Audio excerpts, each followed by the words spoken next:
Professor Guzzini, constructivism is probably one of the most difficult IR theories to understand. How would you briefly define constructivism?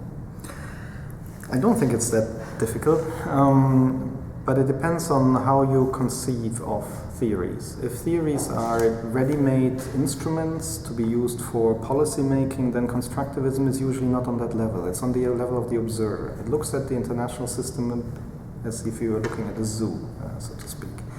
And there it is interested in the way knowledge that is socially constructed interacts with that social reality which is based on the shared beliefs we have about it.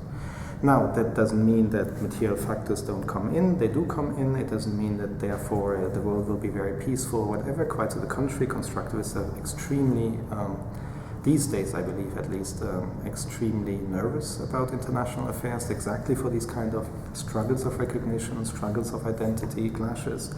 But it is therefore not to be seen as a clear policy advice theory. It's rather seen on the level of the observer to see how things run. And the connection is sometimes a little bit more complicated than it is with some other theories. But even realism tried to become very observer-oriented rather than being just the policy advice.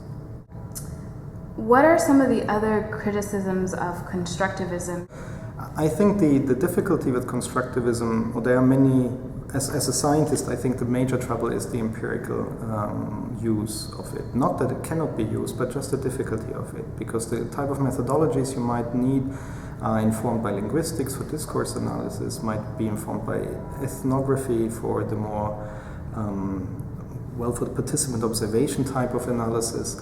And it will be informed by historical methods, or as I mentioned in the talk, causal mechanisms, which are perhaps not the typical efficient causality, but the type of more contingent causality used by some sociologists or historians, which make the analysis, I think, relatively rich empirically, but also at the same time relatively difficult. And they are falsifiable, just as any historical analysis is also falsifiable, perhaps not in times of the testing, but in times of the control of the evidence and in the argument.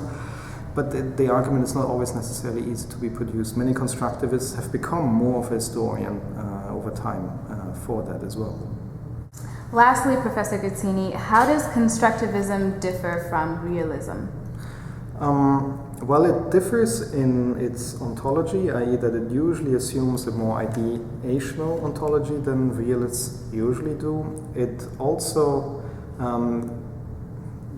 thinks that rationalism being right is not sufficient for the explanation, so that most of the important components come before the rational analysis, namely in how interests are formed in the first place. Rationalism is normally based upon self-interest, but interest then is given or taken constant, whereas constructivists very often problematize where these interests come from and whether they stay constant over time in the analysis.